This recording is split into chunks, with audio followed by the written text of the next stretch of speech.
All righty, welcome everybody. Welcome. Thank you all for coming. I see that we're getting started a little bit behind schedule, just a minute or so. It also looks like there are some more people entering the room, so I'm going to give it a few more moments, let the people enter the room. It's great stuff.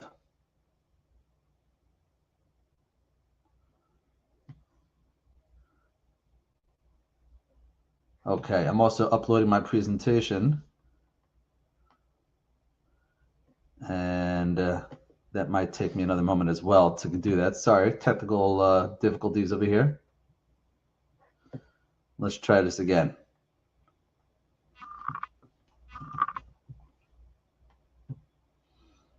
We're almost there, everybody. Sorry about that.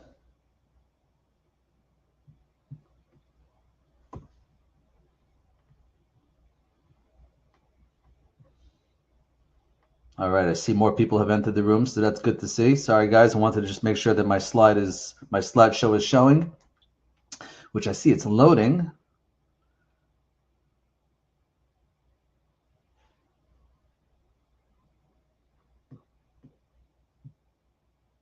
We're getting there, almost there. Sorry about that, everybody.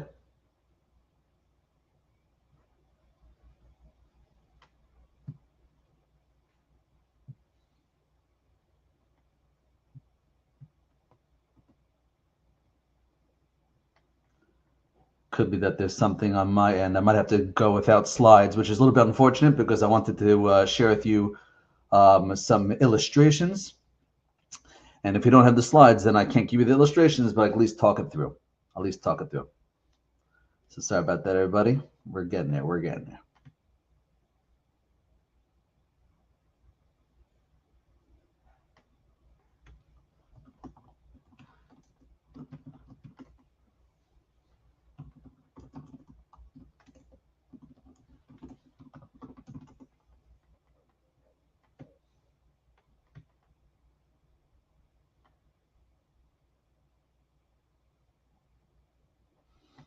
All right. So I'm waiting for my slides to show. I'm not sure if they are going to show. Oh, 1 second. 1 second. I think I maybe have some success. Maybe. Oh, I think I may have done it. Fantastic. All right. I hope you guys can see these slides. And without further ado, I'd love to get into the presentation. Okay. So thank you everybody for being patient with me. And without further ado, let's start today's topic, which is the Social Security earnings test and how to outsmart it. Yep, that's right. For those people who are planning on collecting Social Security, if you are still working and earning too much money, you may be subject to the earnings test. I'll explain to you whether you will or whether you won't. And if you are subject to the earnings test, I'll tell you some tricks how to outsmart the earnings test, how to bypass the earnings test. Now, before I get into material, just a couple of announcements. The first announcement is my regular announcement, which is that these classes, they do not happen in a vacuum. They happen because I have people that are supporting me. I have my clients, I have my members. If you know somebody who's a client or a member, give them a hug. Say thank you to them. And if you want to become a client or member, I can tell you how to do so at the end of today's presentation. Also, another big announcement is that I have a class coming up in December. If anybody here wants to have not just a 1 hour slice of material, but if you want to have a 2 day experience hanging out with me, talking about money, talking about retirement, and all those juicy topics, I have a 2 day pre-retirement class coming up in December 4th, December 5th. If anybody here is interested in joining me in that class, the way to request attendance is by completing the form, which I just published in the sidebar. So if you guys notice in the sidebar, I just published the link. You could request the training form or the training request form, the SF-182. So if you click on that link, it'll take you to a web page. If you complete that page, send me back that page so we could get you registered for this class. Okay, so do me a favor, click on that link, get that PDF, complete that PDF, and then And then send me back that completed PDF, and we could get you guys registered for the class, which is happening December 4th and 5th. It's going to be a really exciting class. You don't want to miss that one, especially if you're on the cusp of retirement. It is going to be juicy, oozing, fantastic. Okay, so now, with that being said, those are my announcements. Let's now move on, and let's talk about the earnings test. So, for those who don't know, you can start collecting full Social Security benefits at full retirement age. It's also known as FRA. FRA stands for full retirement age. So you could collect full benefits at full retirement age. What is your full retirement age? So as you can see on the slide, it depends on when you were born. If you were born 1960 or later, your full retirement age is going to be 67. And I believe that's most people in this room. Most people in this room, I assume you're going to be in that category, born 1960 or later, in which case your FRA is going to be 67. That's when you get full benefits. Do you know what happens if you take Social Security before FRA? You're not going to get full benefits. There's going to be a reduction in your benefits. You're not going to get the full amount. There's going to be reduced benefits. Okay, so that's one thing, that's one sensitivity people have when they take Social Security early, that if they take it early, they're not going to get the full benefits. Now, for those who may know what I say about taking Social Security early from a different class, I'll just summarize it right now, that in general, I actually encourage people to take Social Security early. And I have a whole reason for that. And you guys could read my articles. You could listen to my webinars on that topic, especially if you're one of my members, because you have access to my archive of classes. So fantastic, fantastic. So one of the sensitivities, one of the reasons why people don't take Social Security early is because they heard that it's a permanent reduction. And on that, I would say, you know what? Even though it's a permanent reduction, you're right, it's less money, but it's less money for more time. And less money for more time, believe it or not, is worth something. Yes, it is. It's definitely worth something. And again, I'll let you guys listen to that presentation or read the article as I justify taking Social Security early. However, even though my general recommendation is to take Social Security as early as possible, I do have a major exception to the rule, and the major exception is if you are still working and subject to the earnings test. If you are collecting Social Security before your full retirement age, there will be an earnings test, right? And this is something they're going to ask you on the application, okay? The application, when you guys are applying for Social Security, questions 18, 19, 20, 21, 22. So if you go through those questions on the application, you will see they're going to ask you if you are working, and if you are working, how much money are you making per month? Because you're only allowed to make a certain amount of money per month. If you're making beyond that amount, there's going to be a penalty, a reduction due to their earnings. So what is the reduction? So here, if you guys can see on my slide over here, you'll see that if you are earning money and collecting Social Security at the same time, well, if you are collecting Social Security before the year you turn FRA, so that is the left side of the column, the left column. So if you are earning money and collecting Social Security, and you're collecting Social Security before the year you turn FRA, you're only allowed to earn $22,320 that year. And if you break it into a monthly amount, it's $1,860 per month. You're only allowed to earn $1,860 per month, $22,000 a year. If you are making more than that, well, there's going to be a reduction in your Social Security benefit. For every $2 in excess, you lose $1 of Social Security benefits. So let's think about this. Let's say a person is making $100,000. So how much in excess? Well, they're only allowed to make $22,000 and they're making $100,000. So they're about $78,000 in excess. So if you're $78,000 in excess, for every $2 in excess, you lose $1 of benefits. So that means this person is going to lose about half of the excess, half of the $78,000 excess. What does that equal to? So half of 78,000, that's $39,000. So that means this person's Social Security benefit will be reduced by $39,000.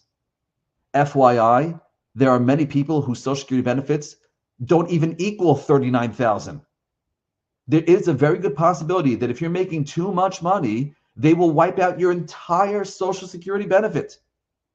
Oh, and by the way, the earnings test doesn't just apply to Social Security. It also applies to the fake Social Security. Does anybody here know what I'm referring to when I say the fake Social Security? The fake Social Security, for those who are in the FERS retirement system, if you retire before the age of 62, you may get what's called the FERS annuity supplement. The FERS annuity supplement. They call it the annuity supplement. I call it the fake Social Security. The reason why I call it the fake Social Security is because it looks like Social Security and it acts like Social Security, but it's not coming from Social Security. It's coming from OPM. When I say that it looks and acts like Social Security, here's what I mean. It looks like Social Security in that the supplement, the fake Social Security, is going to be a percentage of your real Social Security benefit. They're going to give you a percentage. What's the percentage? That's the whole calculation. I'm not going to get to the calculation right now. Okay, it's pretty straightforward, but there are some nuances in there. I don't want to get too caught up in the weeds. So the fake Social Security is going to be a percentage of your real Social Security benefit. That it looks like Social Security, and it acts like Social Security in that it is subject to an earnings test. Just like the real Social Security, if you're making too much money, they will reduce the real Social Security. So too the fake Social Security.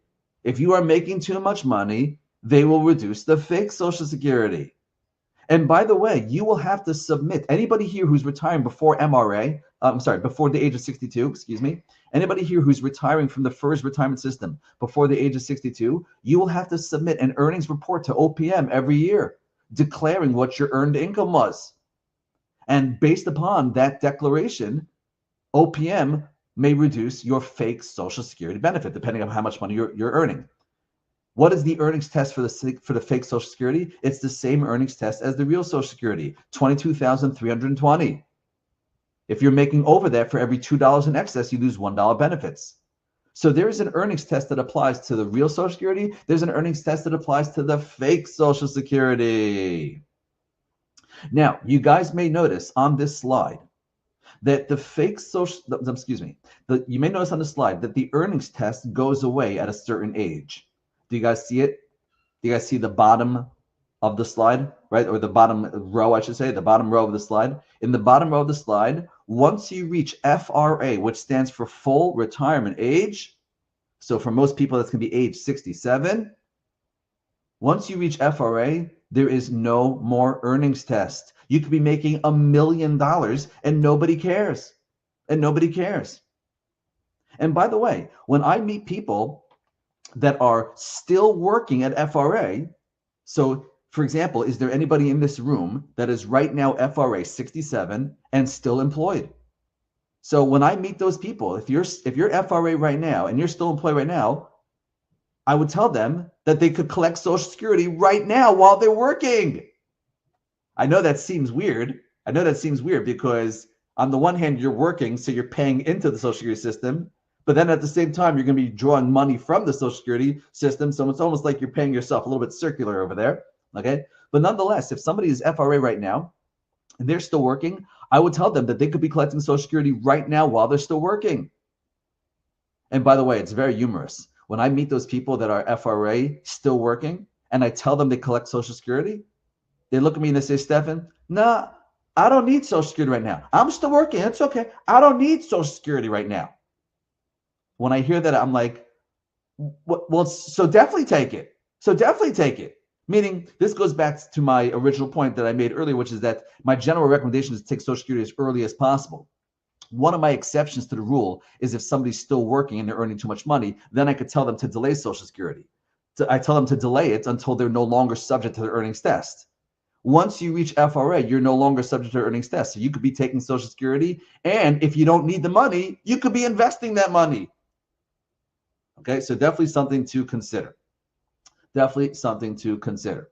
Now, you may also notice on the bottom of the slide and also on the next slide, only earned income affects the Social Security benefit. Only earned income. So the question is, what counts as earned income? You know what? I'll try to make it as fun as possible. I'll try to make this as fun as possible. Let's play a little bit of a game. I'm going to give you guys a whole bunch of categories of income, and you'll tell me whether those categories are treated as earned income or unearned income? Are you guys ready to play a fun game? Here we go. I'm going to give you a few categories, and you guys can tell me. Here we go. Here we go. Category number 1, wages. Wages. If you are employed and you're earning wages, is that considered earned income? And the answer is wages. Yes, those are earned income. That is correct. Wages are earned income.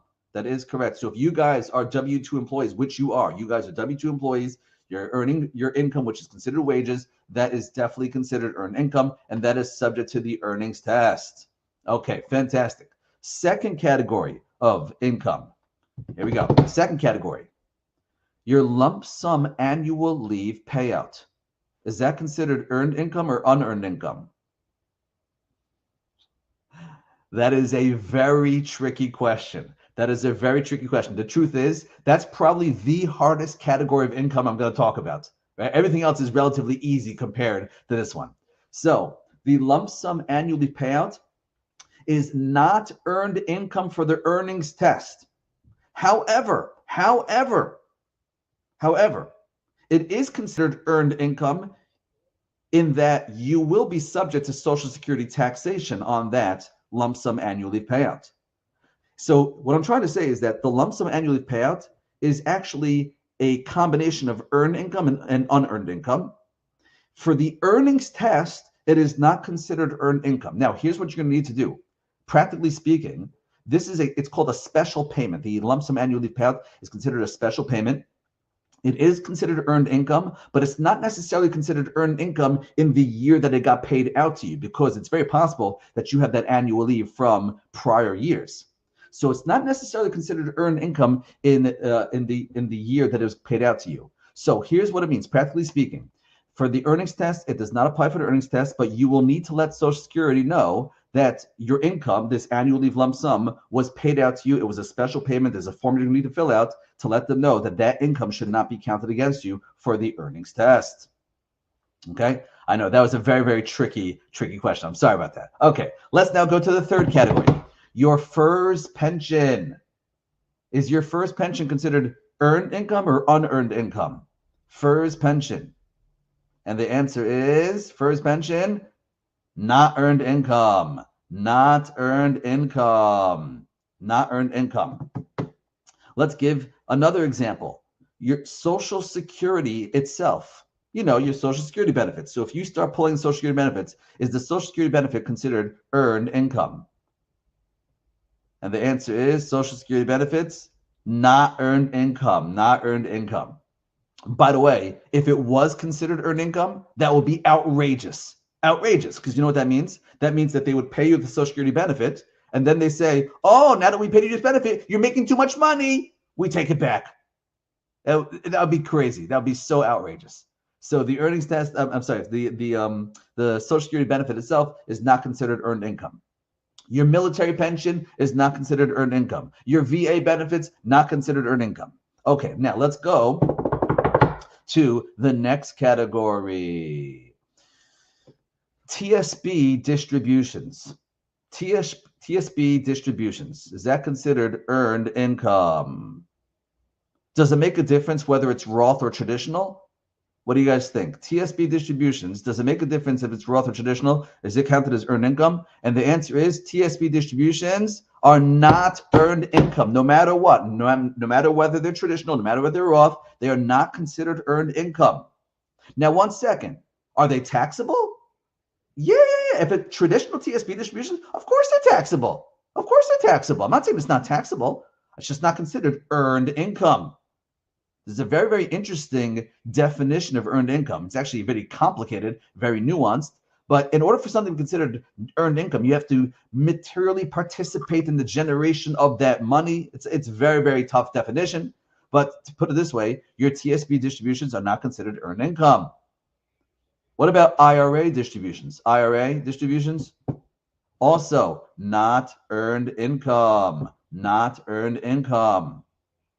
Okay, what about distributions from your non-retirement investments? So for example, let's say you have bonds and your bonds are paying you interest payments. Are those interest payments considered earned income? What do you guys think? Interest payments earned income or not? And the answer is interest payments, not earned income. Not earned income. What about dividends? So let's say, for example, you own stock and the stock pays you a dividend. Is that considered earned income? And the answer is not earned income. Dividends are not earned income. Okay. Next, what about capital gains? So what does that mean, capital gain? Capital gain is, let's say you bought an asset and then you sold it a while later and the asset has appreciated in value. So you realize the appreciation.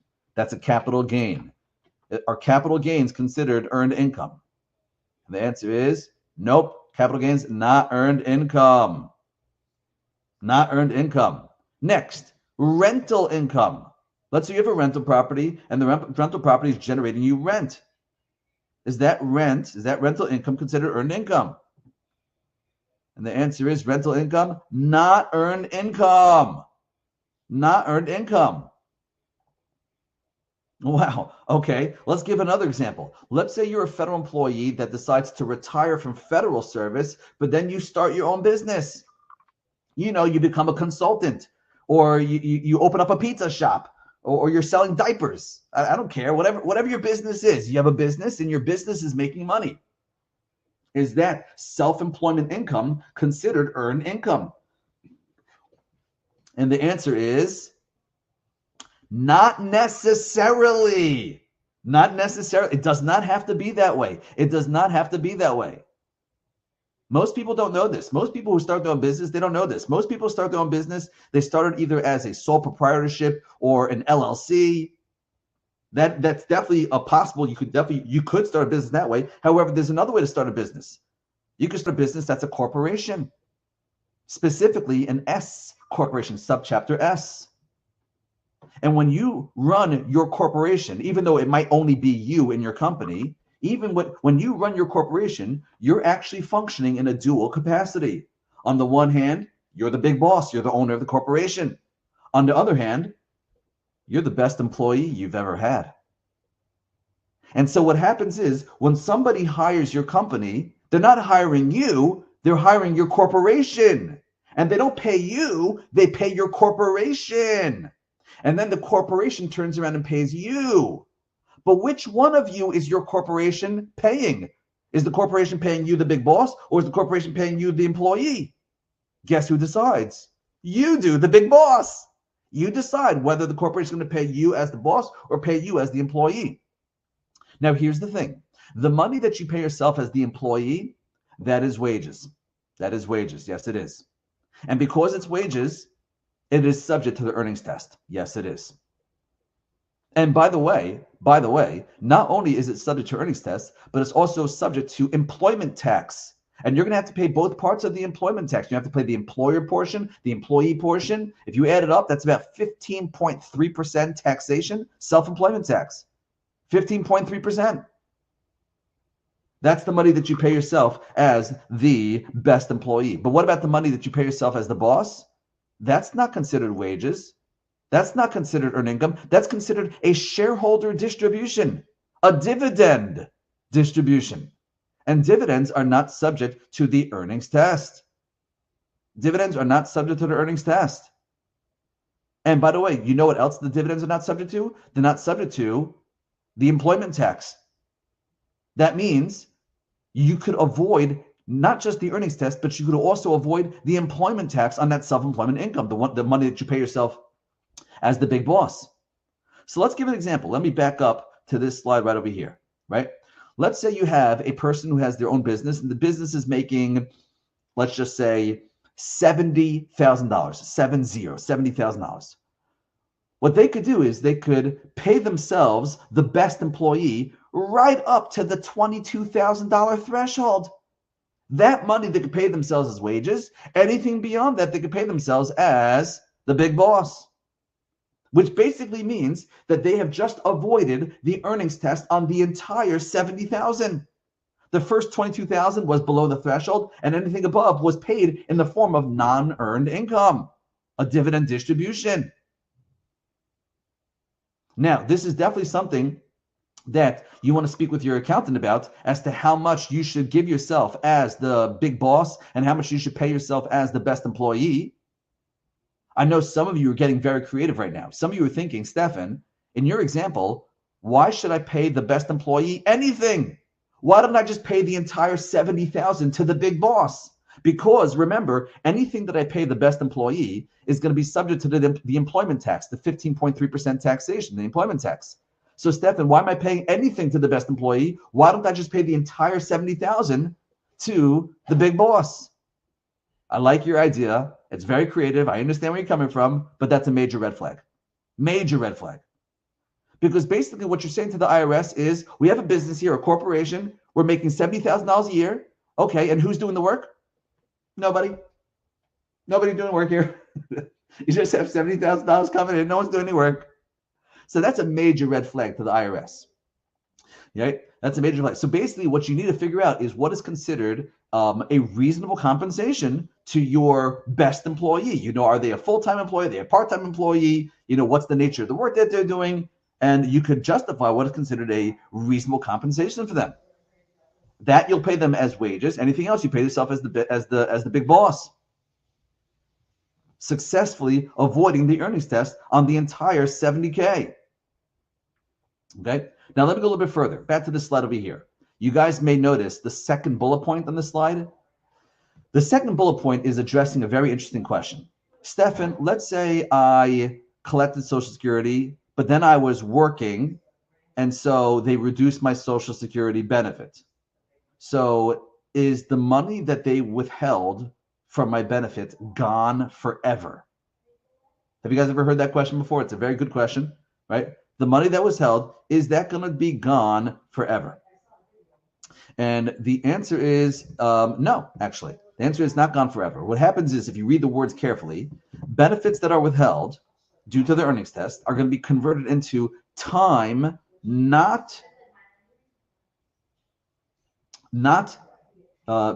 in receipt of benefits, which will reduce any early receipt penalties. Okay. Yes, that's English. Yes, that's English. No, it does not make any sense. Let's read it again. Benefits that were withheld due to the earnings test will be converted into time not in receipt of benefits. And remember, any time that you're not in receipt of benefits is basically not going to be held against you for the earnings test. So let's give an example. Imagine a person wanted to collect Social Security at the age of 62. They applied for Social Security, and when they were filling out the Social Security application, Social Security asked them, are they expecting to make any earned income? And they said, yep, I'm planning on still working. I'm planning on making money. Yes, I will. Yes, I will. And they were going to make so much money that it was going to withhold the entire Social Security benefit that year. So that means they applied for Social Security, but they didn't receive any Social Security because they were making too much money due to the earnings test. That happened at the age of 62, and then it happened again at the age of 63, and then at 64, and then at 65, and then at 66, all the way until full retirement age. So that means they had applied for Social Security benefits at the age of 62, but they never received any Social Security benefits at the age of 62. So in that case, when someone applied for Social Security benefits at 62, but they never received anything until the age of 67, how much Social Security benefit will they receive at 67?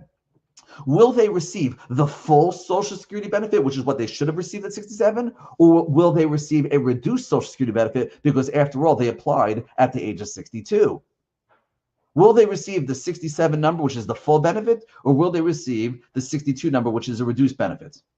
And the answer is, in the example I just gave you, at the age of 67, they're going to receive the full 67 benefit. But one second, why is it not going to be reduced? Didn't they apply for Social Security early? And isn't it a rule that if you take Social Security early, there's going to be a reduction to your benefit, a permanent reduction to your benefit?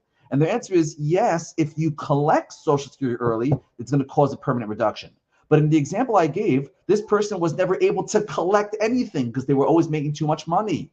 And because they were making too much money, they never received benefits. And because they never received benefits, that was not considered early receipt. It's basically treated as time not in receipt of benefits, which is what the words say over here. Time not in receipt of benefits, which is going to reduce any early receipt penalties. Okay, so basically, if a person here is collecting Social Security sometime before FRA, full retirement age, and you are subject to the earnings test, the money that is withheld is not withheld forever. What happens is it basically gets converted into time, not in receipt of benefits. And that's going to reduce any early receipt penalties going forward into the future. Yes, it's English. It makes a lot of sense, actually. It makes a lot of sense when you think about that. Okay, a few more rules to keep in mind. This is very, very important. I get these questions all the time. Stefan, I'm planning on retiring in July. Okay, so mid-year. I plan on retiring in July. And when I retire, I'm going to start collecting Social Security benefits right away. But, Stefan, it happens to be that I was working from January to June. So will my income from January to June impact the Social Security benefits that I start collecting from July onward? And the answer is, as you guys can see in the first bullet point over here, the earnings test doesn't care about the income you made before you started collecting Social Security. So the example I just gave, if you started collecting Social Security in July, the fact that you earned a bunch of money from January to June is irrelevant because you were not collecting Social Security during that time. Social Security is basically just concerned with the earnings that you make while you're collecting Social Security early. If you're not earning while you're collecting Social Security early, the fact that you earned before you collect Social Security is not material, it's not relevant. Okay? Fantastic. Fantastic. Next, the second bullet point. The earnings test. So only your income affects your benefit. Your spouse's income affects their benefit. This is a very, very important rule to keep in mind. And this is a question I get asked. Stefan, I'm retired, I'm collecting Social Security, but my spouse is still working and they're making money. Will their earnings impact my Social Security benefit? And the answer is no. Their earnings affect their benefit, your earnings affect your benefit. But let's be very clear at something. If you are married to that person, let's just clarify. Were you collecting your own benefit or were you collecting some of their benefit? Because for those who don't know, if you are a married person, you are entitled to a portion of your spouse's benefit. Will you get your own benefit or your spouse's benefit? So that really depends on which benefit is the higher one. You're going to get the higher benefit. There's something called deemed filing. You'll be filing for the higher benefit. You no longer have a choice. So let's say, for example, my benefit is relatively small. Let's say my benefit is $700 a month. Okay, I'm just pretending that for somebody who maybe wasn't paying into Social Security for many years, they did not have much of a working career. So let's just pretend that their benefit was $700 a month. However, their spouse has a very robust benefit, and they are entitled to a portion of their spousal benefit. So let's just pretend that the spousal portion is going to be $1,000. Okay, so again, we could give it husband and wife. Okay, so let's just pretend that the husband is working and the husband has a very big Social Security benefit, and the spousal portion that his wife could get will be equal to $1,000. So that means she has her own benefit, which is $700. He has the spousal portion that she could get, which is $1,000. Will she get the 700 plus the 1,000? No, she's only going to get the 1,000. But listen very carefully. When she gets the $1,000, it's 700 of her own plus 300 from his benefit. I hope you guys are following what I'm trying to say. That when she starts collecting that $1,000, not all 1,000 is coming from her benefit. Only 700 is coming from her benefit. 300 is coming from his benefit.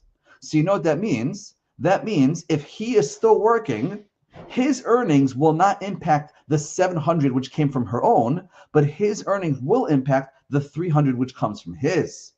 So if you read the second bullet point on the slide again, your income affects your benefit, your spouse's income affects theirs, unless their benefit is based on yours. If a spouse is collecting, so let's say spouse B has a portion of their benefit which is coming from spouse A, and spouse A is still working, spouse A's income is going to be held against the portion that is going to spouse B. Okay, fantastic, fantastic. By the way, let me just make another point clear that spouse A's income is only going to be considered if spouse A is subject to the earnings test. Okay, so just keep that in mind. Fantastic, fantastic. Okay, next. The third bullet point. Social Security does not pay prorated monthly benefits, but instead they're going to withhold the full amount until the earnings reduction was withheld. Okay, let me show you what I mean by that. I'm going to give you guys an illustration on my next slide right over here. Okay, so on my next slide right over here, here's an example of a person whose expected Social Security benefit is going to be $2,000 a month. $2,000 a month. Okay, so that's $24,000 a year. And they were still working, and they'd earned income of $40,000 a year. Now you may remember you're only allowed to earn $22,320. Anything beyond that is going to cause a reduction in benefits. So this person is making $40,000. So $40,000 minus $22,320, that equals $17,680. So that means this person's this person's earnings is $17,600 in excess of the $22,000 allowable amount. And remember the penalty. The penalty is for every $2 in excess, you lose $1 of benefits. So that means that this person is 17,000 in excess. So for every $2 in excess, so basically you're going to divide it by 2. So if they're making 17,680 in excess, divided by 2, that means their Social Security benefit is going to be reduced by $8,840. Now, let me ask you this. How are they going to reduce the $8,840? Are they going to just take small pieces? Are they going to take 8,840 and divide that by 12 and reduce from every month a small portion of that 8,840? No, they will not, because that means they're giving you a prorated payment. And remember, Social Security does not make prorated payments. So what are they going to do to figure it out? So if you look at the bottom, Social Security will not withhold $8,840 in 2024, but instead they will withhold $2,000 a month until they reach $8,840, which basically means they're going to withhold 5 months of benefits. Because remember, they don't give you prorated payments. So they're going to withhold 5 months of 2,000. 5 months of 2,000 is 10,000. So they were only supposed to withhold 8,840, but because they have this rule that there's no prorated payments, they're going to withhold 10,000, which basically means that they over withheld too much. They over withheld $1,160. So what's going to happen with that $1,160? In the next year, 2025, Social Security will send you a special payment of $1,160 to make up for that loss, for that over withholding that they should not have done. Okay, that's just because Social Security has this rule of no prorated payments. Okay, keep that in mind. That's bullet point number 3. Okay, and then bullet point number 4, we spoke about benefits that were withheld due to an earnings test will be converted into time not in receipt of payments. We already spoke about that, so that is just a recap of that. Fantastic, fantastic. Good news is that you could apply for Social Security online and you could start receiving payments within just a few weeks. Social Security is online and it's automated. They're not working out of a cave like some other agencies that we know about. OPM. Okay, Social Security thankfully is automated. They may be running out of money. They may be exhausting benefits by the year 2034, but at least they're automated. At least they got that right. Fantastic, fantastic. Now, I have a few more minutes with you guys. I'd love to answer a few more questions. However, before I let you guys go, before I answer questions and let you guys go, I just want to remind you about the pre-retirement class, which is coming up December 4th and 5th, 2024. Anybody in this room that has been to my classes, you probably know they're pretty jam-packed. I try to stuff in as much meat and potatoes into those classes, and I try to make it as exciting as possible. So you guys are probably my best advocates. Maybe you want to come to a refresher class. Maybe you know somebody in your office that has not yet taken one of my training. Maybe you've been waitlisted. Maybe you've been trying to take my training, but you've been on a wait list for however many years or months or whatever it may be. So anybody here who's interested in attending this 2-day class, it's a virtual class. The way you do so is click on that button on the right side. In the right bar, you'll see it says Learn More. That's going to take you to a training request form, an SF-182. you should complete that form and mail that back to me. Email it back to me. Excuse me, not mail. Email it back to me. You should complete that form, email it back to me. You guys should all have my email address. If you're coming to this webinar, that means you've gotten emails from me in the past. So you should complete that form and send me the completed form back to my email. And then once we get that completed form back, then we can talk about finalizing the registration. It'll be fantastic. It's going to be a really, really juicy, delicious class. Okay. With that being said, let's turn over the conversation to some questions. Okay. Okay, fantastic, fantastic. I do know, I see a question in the chat box. Okay, I see a question in the chat box, which is someone saying that, Stefan, how can we become a client? So the truth is, I do have a backlog right now, so I'm not ready to start seeing new clients. Just give me a little bit more time, and I'll start accepting new clients. I really appreciate that. Okay, but in just a few months, there is some light at the end of the tunnel. Coming in around October time, I should be able to start seeing new people, maybe mid-October, late October. We'll have to see when exactly that happens. Okay, let's see some questions in the chat box. David has a question. If one spouse is still working a high-paying job and the older spouse is retired and about to take Social Security, it seems that them taking their own benefit will be the best, given that the spousal part will be negated by the spouse's earnings test. So, David, yeah, what happens is when the spouse that's not working applies for Social Security, the Social Security benefit will see whether or not that person is eligible for their own benefit and whether they're also eligible for somebody else's benefit, namely the spouse. So Social Security is going to see whether that is the case. If the spouse is still working, so then Social Security will realize that it could be that they're still working and their benefit's going to be reduced, and in which case they're only going to give them the higher benefit. Brad has a question. How close to retirement should you be to attend the class? So Brad, that's a great question. How close should you be to attend the class? I will tell you, I've had pre-retirees come to this class and they said, Stefan, I wish I had taken this class when I was mid-career or even early career. So I usually joke back to them. I said to them, why do you wish that you that it was mid-career or early career? She said, it's because Stefan, based upon what I learned, I realized that I have to push off my retirement by a few more years. So I joke with him and I say, oh, well, I guess it just became a mid-career class, didn't it? That's a little bit of a joke over there, of an inside joke. But anyhow, my point is that I tell people that the money compounds. The earlier you come, the earlier you can make some corrections in your financial lives and let those corrections compound into the future. So I definitely would encourage you guys to come, even if you're not on the cusp of retirement, but certainly if you're thinking about retirement, you should definitely come and it'll be worth your while. Okay, Greg is saying, in the example where SSA holds back 5 months because of the 4+ months of overpayment, is it the 4 months that are counted as time not in service? Well, yeah, that is correct. Meaning they were not received for 5 months. So is it treated as 4 months not in receipt, or is it treated as 5 months not in receipt? That's a great question. I'm not sure exactly if it's going to be treated as 4 months or 5 months. It will make a difference in the computation.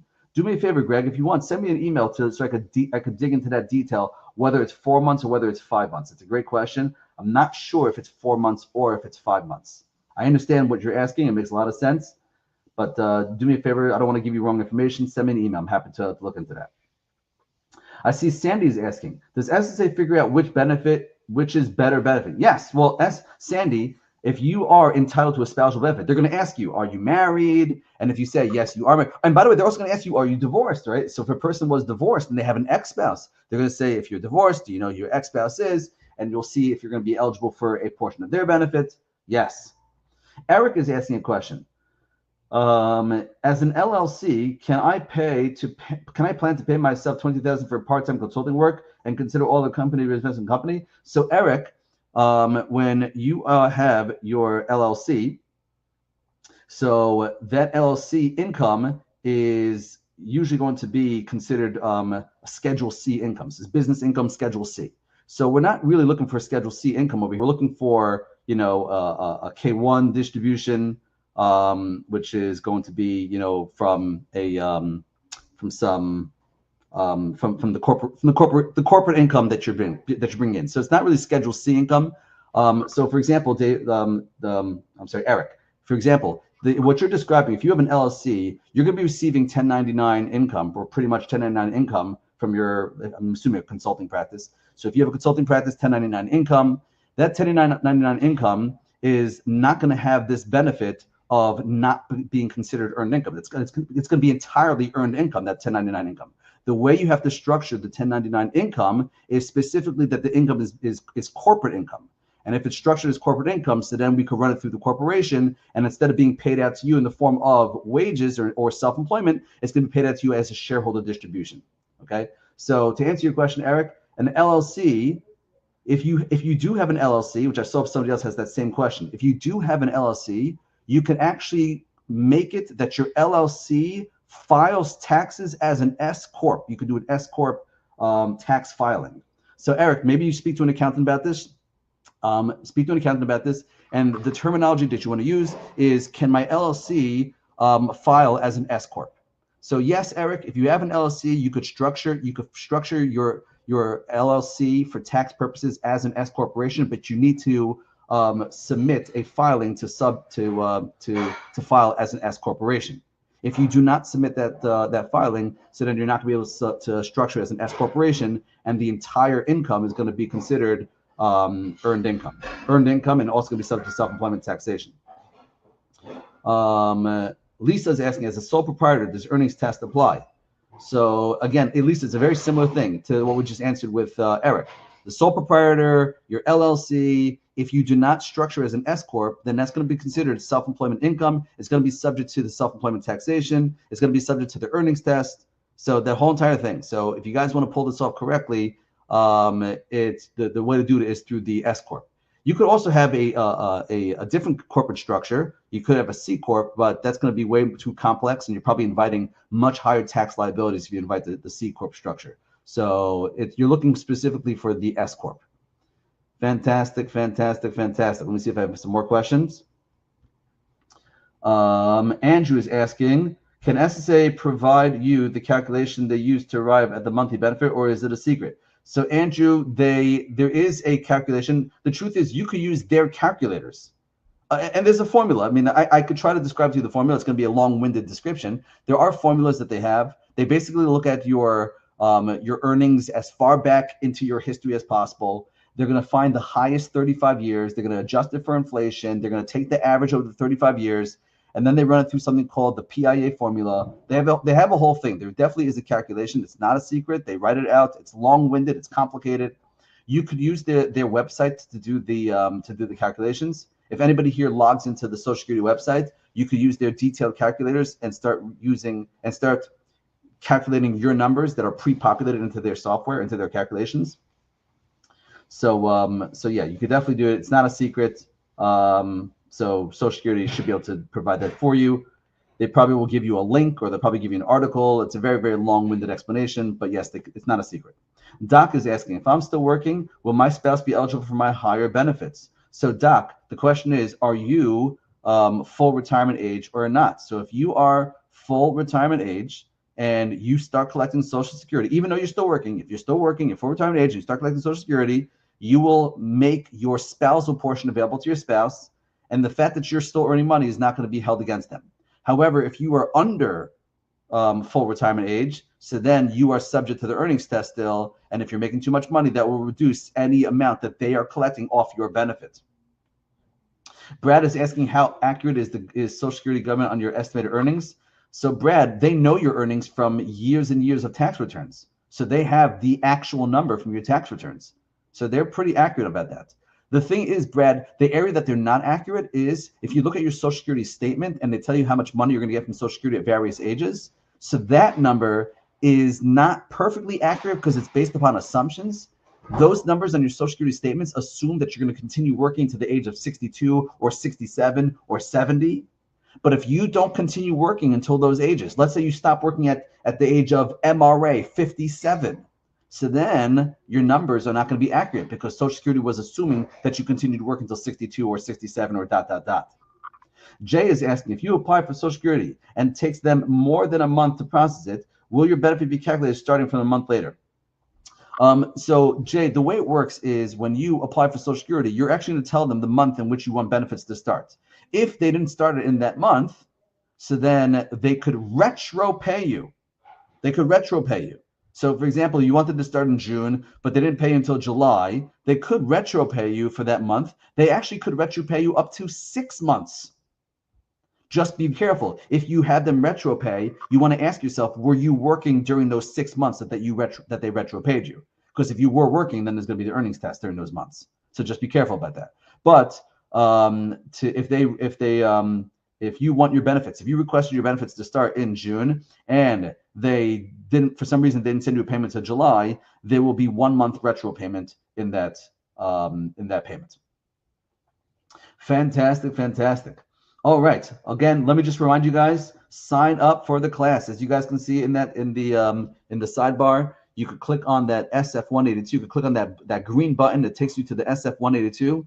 And do me a favor, complete that SF182 and send it back to me. Once I get that back, we can start processing the enrollment for the class. And I'm looking forward to a very exciting, fast-paced, hard-hitting, super juicy, and super super financially rewarding class in December 4th and December 5th. I hope to see you guys there. And I look forward to connecting with you guys on that class as well as on future webinars.